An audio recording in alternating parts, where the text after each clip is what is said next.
Martin spent his best years stacking cans at night, my son-in-law said, smiling across the dinner table. Retail is different when you are responsible for more than one shelf. Adrian had just been promoted at Cedar Lane Markets, and he thought my old grocery job explained the limits of my life. My daughter Julia stared at her plate. I let the insult pass because his labor plan reached the board the next morning.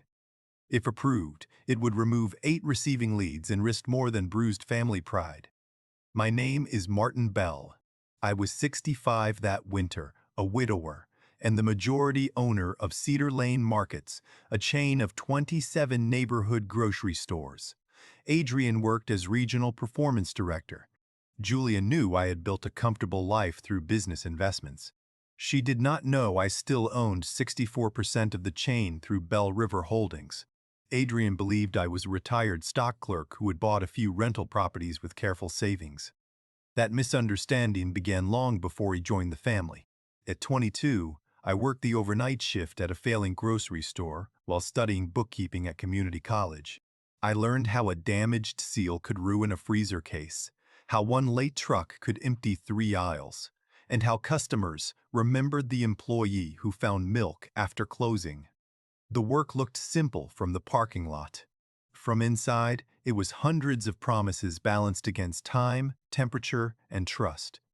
My friend Rosa Delgado managed that first store. When its owner planned to close, Rosa and I borrowed enough to buy the inventory and lease the building for 1 year. She ran the front end. I handled receiving, repairs, and accounts. We paid ourselves last. During the first 6 months, I kept my night shift because we could not afford another receiver. Cedar Lane began with one tired store, 11 employees, and a handwritten delivery schedule taped beside the loading door.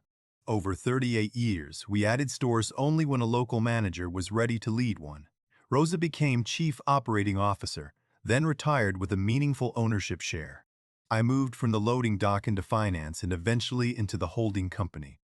12 years earlier, I stepped away from public management and appointed Nora Patel as chief executive.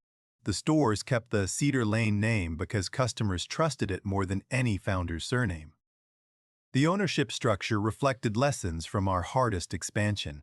Bell River held 64%, Rosa retained 8%, and the remaining shares belonged to managers and a long-term investment fund. Store operations belonged to Nora.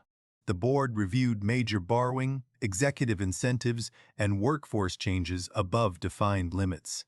I could not order a cashier hired or a manager fired from my kitchen table. I could require the board to examine a plan that changed roles across 8 stores. My wife, Ellen, had wanted Julia to grow up without employees treating her like a future owner. We never hid that I had worked in groceries. We hid the scale. After Ellen died, I continued the habit because secrecy felt easier than explaining why money did not make family members executives. Julia became a school counselor and never asked for a company role. When she married Adrian, I saw no reason to turn our first dinner into an ownership presentation. Adrian joined Cedar Lane 2 years later through a normal external search. His surname was Cole. His experience came from warehouse analytics, and Nora did not tell the hiring panel who his father-in-law was. He earned the position. His forecasting model reduced emergency transfers between stores by 14% during his first year. I congratulated him without revealing that I had read the results in the quarterly owner packet. Success sharpened something less useful in him. Adrian began treating any task he could not place on a dashboard as nostalgia. He called store managers local operators and spoke about receiving crews as if they were interchangeable hands. At family meals, he asked whether I had ever wished I had gone into management. I usually said the night shift had taught me enough to keep learning. He heard modesty and assumed regret. The first workplace concern came from a store manager named Tasha Green. Adrian had questioned why she kept an experienced receiving lead on duty for every refrigerated delivery. His model showed drivers could scan pallets directly into inventory, saving 12 labor hours each week. Tasha explained that drivers verified quantity while her lead checked temperature, seals, substitutions, and shelf life dates. Adrian called the overlap a habit in search of a reason. Nora authorized a limited pilot at 2 stores instead of a chain-wide change. One store kept its receiving lead. The other used a rotating supervisor who also managed the sales floor. The pilot would last 6 weeks and compare labor cost, receiving delays, spoilage, inventory accuracy, and customer complaints. Adrian agreed because he expected the numbers to settle the argument. The first 2 weeks appeared to support him. The rotating model saved almost 9 labor hours weekly, and trucks cleared the dock faster. Adrian prepared a preliminary presentation for the board's operations committee. He described the pilot as a clear efficiency gain. Tasha asked him to wait until the full 6 weeks. He said leaders could not postpone obvious decisions merely because experienced employees disliked change. Tasha did not oppose every part of the pilot. She liked the cleaner electronic manifest and found that remote staff resolved invoice mismatches faster than the store office. Her objection was narrower. A remote reviewer could help document a decision, but somebody standing beside the pallet still needed authority to make it. Adrian heard that distinction twice and continued describing her position as resistance to automation. His summary converted a mixed recommendation into a convenient opponent. Then the data shifted.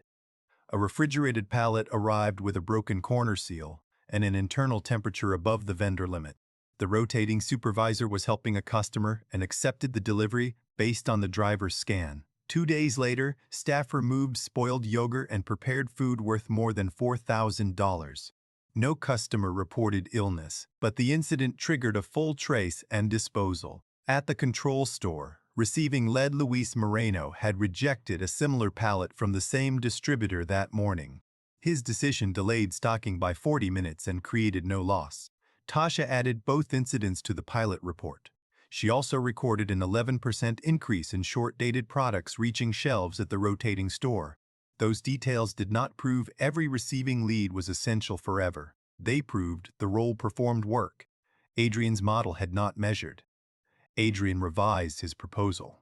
Instead of eliminating the role everywhere, he recommended removing 8 leads at lower volume stores and using a remote exception desk. The desk would review photographs and temperature uploads after drivers scanned deliveries. His savings estimate was $280,000 a year. The presentation listed the spoiled pallet as a supplier failure, not as a control difference between the two stores. Nora asked why the comparison with Luis's rejected pallet was absent. Adrian said one employee making a good call did not justify a permanent position. She told him the board needed both events and the full 6-week results. He agreed to revise the deck. When the packet reached me 2 days later, the rejected pallet appeared in a footnote, while the executive summary still called the pilot successful. I wrote 4 questions in the same small notebook I had used since our 3rd store opened. Who held authority to reject a delivery under the remote model? How fast could the desk respond during 3 simultaneous arrivals? What happened when a photograph failed to show a damaged seal? Why were the 2 pilot incidents classified differently? The timing created a family complication. Adrian's promotion celebration was scheduled for Sunday, one night before the committee review. Julia had planned it for weeks. She wanted her husband and father to know each other beyond polite conversations. If I revealed my ownership during dinner, Adrian could claim I had used a private insult to challenge his work. If I said nothing, I would listen while he described my old job as evidence that my judgment belonged in the past. I chose not to reveal it. That did not mean I chose silence everywhere. On Saturday, I sent my 4 questions to Nora and requested that the pilot remain open until the committee reviewed raw data. I also asked that Tasha and Luis attend for 10 minutes. I did not tell Nora what Adrian might say at dinner. The proposal deserved scrutiny even if he treated me perfectly at home. Sunday began warmly. Julia cooked Ellen's lentil soup and placed an old photograph of her mother near the window. Adrian spoke about his promotion and thanked Julia for tolerating late calls. Then he described the receiving plan. He said Cedar Lane had spent too long honoring jobs designed before digital inventory. I asked what the pilot showed about rejected refrigerated deliveries. He paused and asked how I knew the pilot involved refrigeration. I said every grocery system eventually met a warm pallet. Adrian laughed and told Julia that former stock clerks always had a story about one delivery that saved the store. Julia asked him not to dismiss me. He replied that he respected work ethic. But responsibility changed when someone managed a chain rather than a shelf. My father understands responsibility, Julia said. Adrian answered.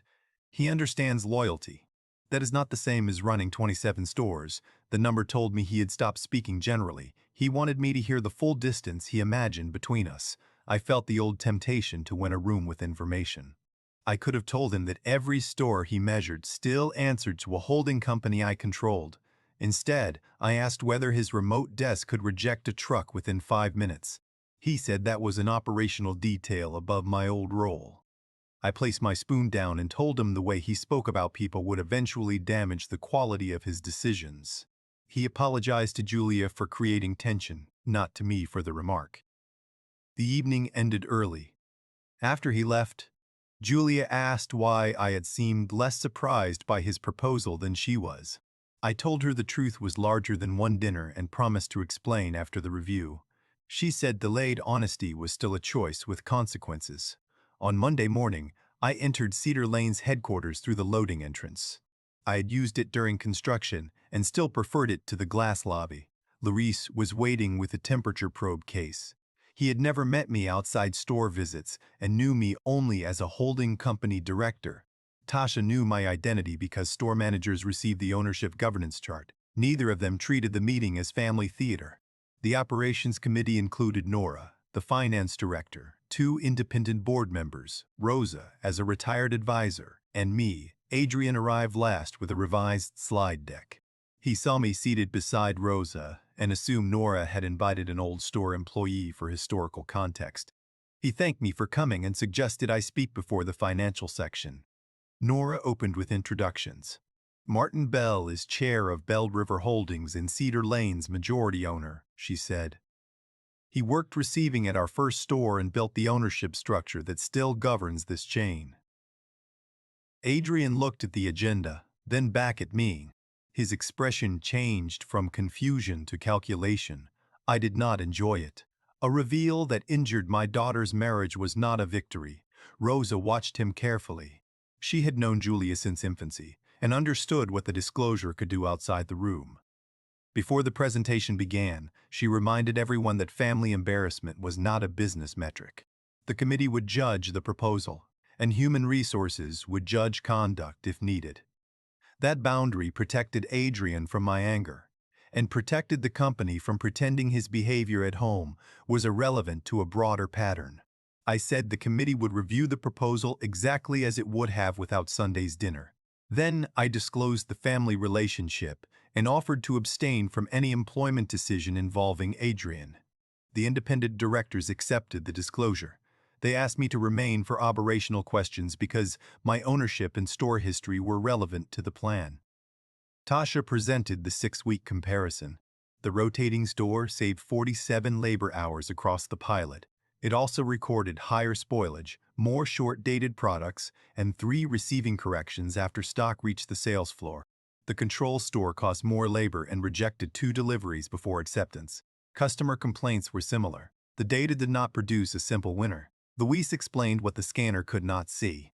A driver could record surface temperature without checking the center case. A photograph could show plastic wrap but not the pressure of a damaged corner. More important, rejection authority had to be immediate. If a truck waited 20 minutes for a remote response, the dot blocked the next delivery and the driver faced scheduled penalties. Adrian defended the remote desk. He proposed a 5-minute response standard and a rotating specialist on call. The finance director asked how many simultaneous deliveries the desk could support. Adrian said 6 under normal conditions. Tasha showed that the 8 affected stores had received 11 overlapping refrigerated deliveries on the previous Tuesday. The plan had capacity for the average, not the morning when protection mattered most. I asked why the spoiled and rejected pallets had different classifications.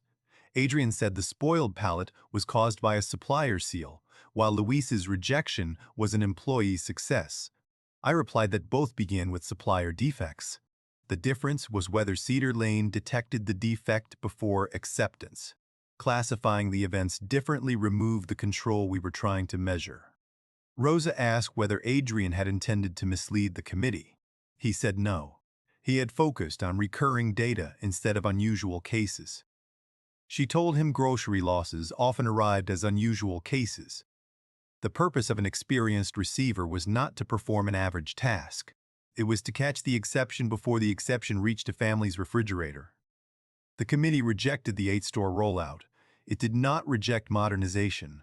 We approved a second pilot that kept one trained receiving authority per delivery window while testing remote documentation support.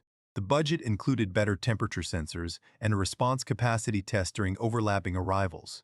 Lewis and Tasha would help define measures, and Adrian would remain on the project under Nora's supervision. For several hours, that seemed like a reasonable ending. Then Adrian sent Julia a message saying I had hidden my ownership to observe and humiliate him.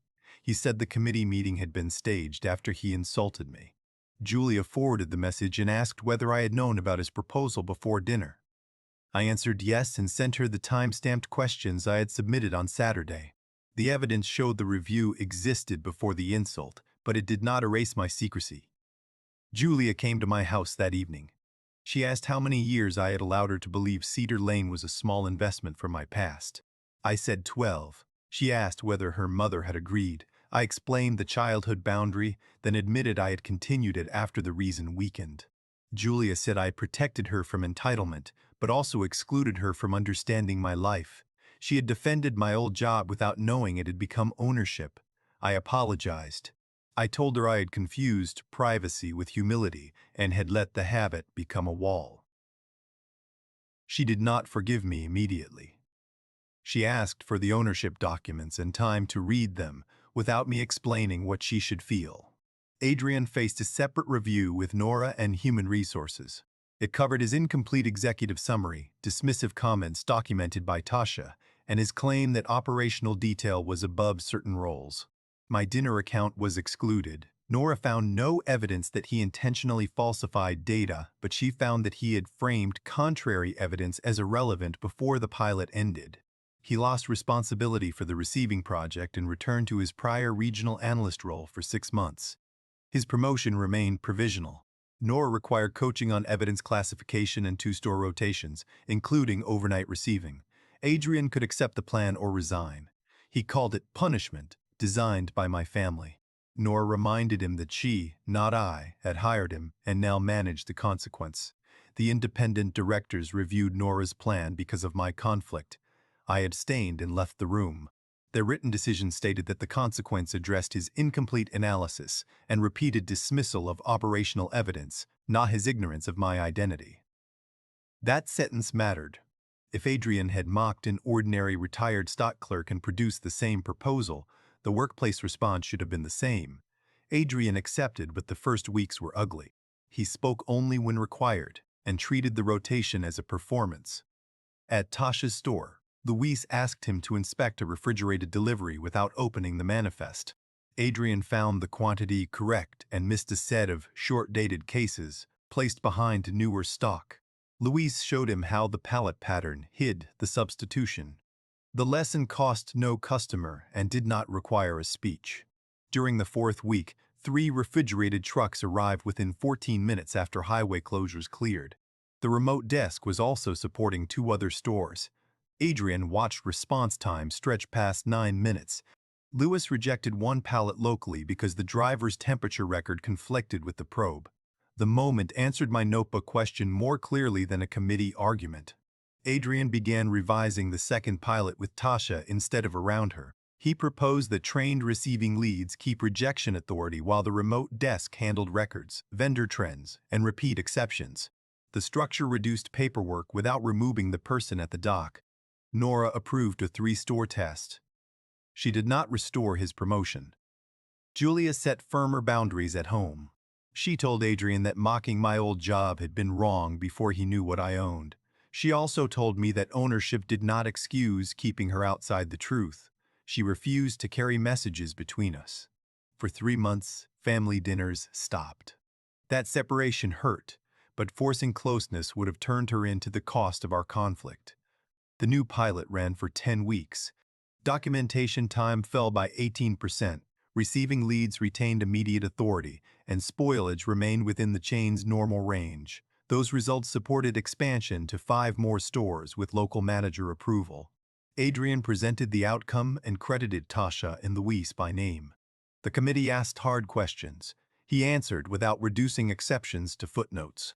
Nora restored his director title after 8 months, not because he was family, but because his revised work survived review. She kept him outside direct supervision of Tasha's store for another quarter. Trust did not return on the same schedule as a title. Adrian apologized to Tasha and Luis privately. Neither was asked to declare the relationship repaired. His apology to me came later. He visited my garage, where I still kept the hand truck from our first store. He said he had used my old job as a measure of how far he believed I had failed to rise. Learning, I owned the chain, exposed his error, but the store rotation exposed the prejudice beneath it. He had confused distance from practical work with leadership. I told him the truth about my ownership did not make his mockery wrong. It made the mistake visible to him. The stock clerk at another chain deserved the same respect even if he owned nothing. Adrian agreed. I also admitted that hiding my role had placed Julia in a marriage with information she should have possessed. He did not use my failure to cancel his own. Julia resumed dinner with us under one condition. Nobody could discuss Cedar Lane unless she raised it. Our first meal was awkward and short. The second included a story about Ellen burning a holiday pie. By the fourth, Adrian asked me about Rosa as a person, not as a retired executive.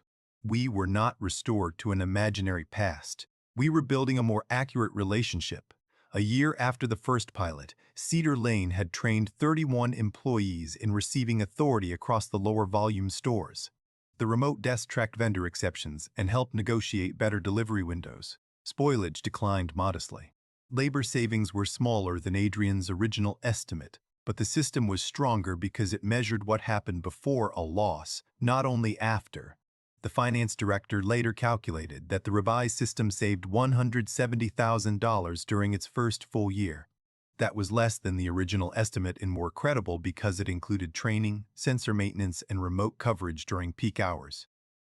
The number was not a trophy for Adrian or for me. It showed that efficiency became durable only after the people closest to the risk helped define it. I still visited stores through the loading entrance. Sometimes I helped move a pallet, though my back reminded me to choose carefully. Employees who knew my title called me Martin because I asked them to. The name did not matter as much as whether a receiver could stop a truck without fearing a dashboard would punish the delay. My son-in-law once mocked the job that taught me how Cedar Lane really worked. Owning the chain did not prove that every old habit was wise, and it did not make me better than the people on the night shift. It gave me a duty to ensure new ideas could see what those people saw. The most valuable thing I carried from my old job was never a secret fortune. It was the discipline to respect the warning that arrived before the loss.